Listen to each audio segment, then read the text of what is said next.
সকাল ৭টায় উঠে একেবারে স্নান সেরে রান্নাঘরে ঢোকে মিথিলা। নইলে আর সময় পাওয়া যায় না। ৯:৩০টার ভেতরে সব কাজ সেরে নাকে মুখে দুটো গুজে বেরিয়ে পড়তে হয়। তাও ভাগ্যিস অফিস বেশি দূরে নয়। আজ অবশ্য অফিস নেই, অন্য কারণে দাঁড়া। ননদ অন্তরাকে দেখতে আসছে পাত্রপক্ষ। অনেক দিন থেকেই অন্তরার জন্য সম্বন্ধ খোঁজা হচ্ছিল, সেরকম ছেলে পাওয়া যাচ্ছিল না। বয়স পেরিয়ে যাচ্ছে বলে শাশুড়ি চিন্তিত ছিলেন। শেষ পর্যন্ত বেশ ভালো একটা সম্বন্ধ পাওয়া গেছে। সকলের মনে ধরেছে ছেলেকে। ছেলে স্টেট ব্যাংকের অফিসার, কলকাতায় নিজের বাড়ি, মা বাবার একমাত্র ছেলে। বলা বাহুল্য লোভনীয় পাত্র।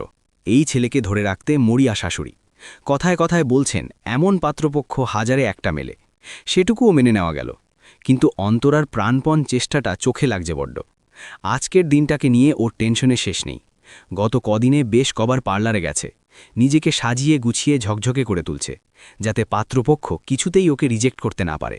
এ ব্যাপারে অয়নেরও প্রচ্ছন্ন প্রশ্রয় রয়েছে। কথা বলতে গিয়েই টের পেয়েছে। সেদিন কথায় কথায় অয়নকে বলেছিল অন্তরা একটু বেশি বাড়াবাড়ি করছে।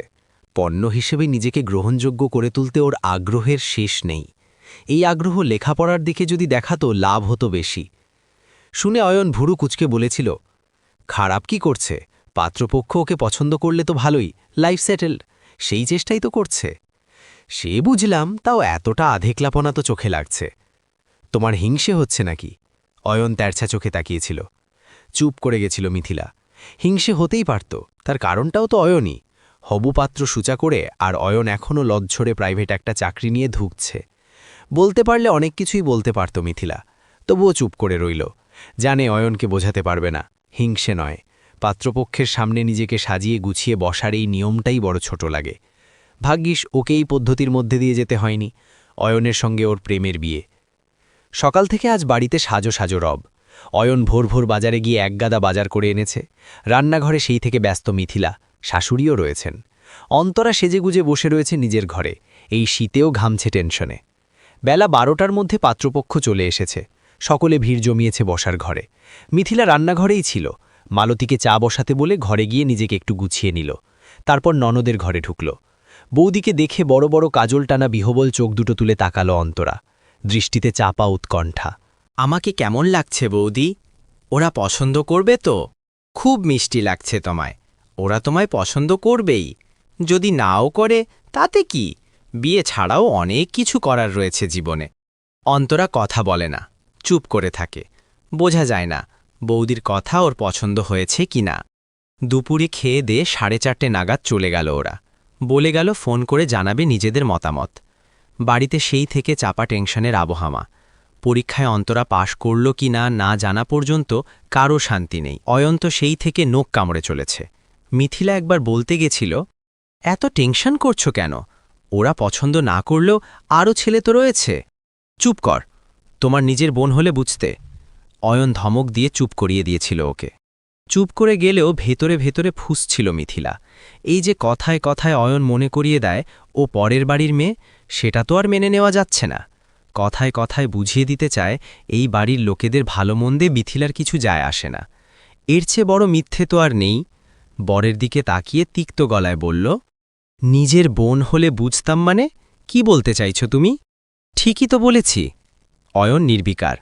এই তোমার বিশ্বাস আমার ওপর? মিথিলা স্থির চোখে তাকিয়ে আছে।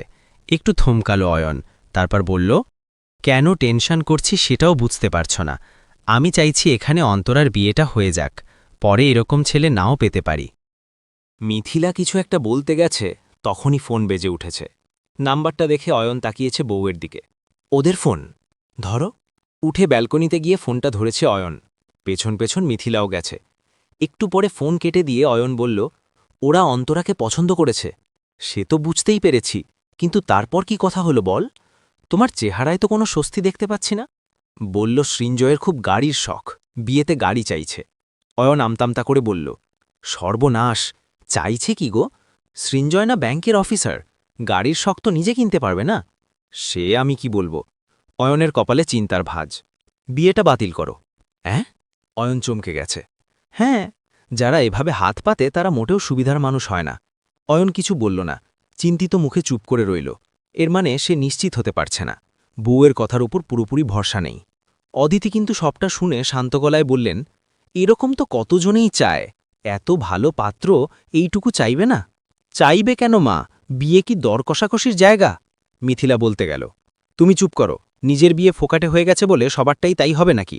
অদিতি ঝাঁঝিয়ে উঠলেন। ফোকাটে? শব্দটা উচ্চারণ কি করে করলেন উনি? এতটা ছোট মন কারো হতে পারে? এই কথার পরে আর কিছু বলার রুচি ওর হল না, চুপ করে গেল। অয়নও চুপ করে শুনল, কোনো প্রতিবাদ করার চেষ্টা করল না। গাড়ি দিতে গেলে তো অনেক খরচা, তার উপর বিয়ের খরচাও রয়েছে। কি করে কি হবে বলো তো মা? অয়ন চিন্তিত ভঙ্গিতে বলল। সব হয়ে যাবে, দরকার পড়লে লোন নিবি।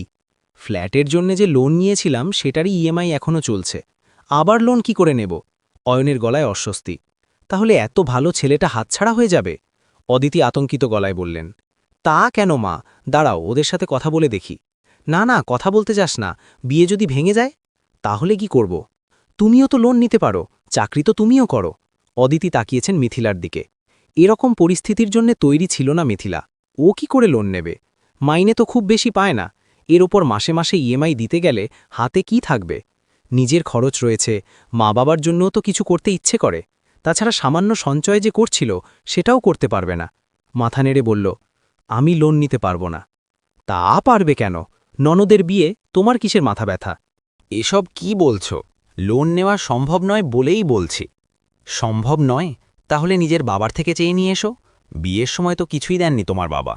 অদিতি রুক্ষ গলায় বলেছেন। মিথিলা অবাক হয়ে শাশুড়ির দিকে তাকালো, তারপর অয়নের দিকে তাকালো। সে চুপ করে আছে, এর মানে এমন কথায় তারও সায় আছে। গলায় তান্নার ডেলা জমে উঠছিল।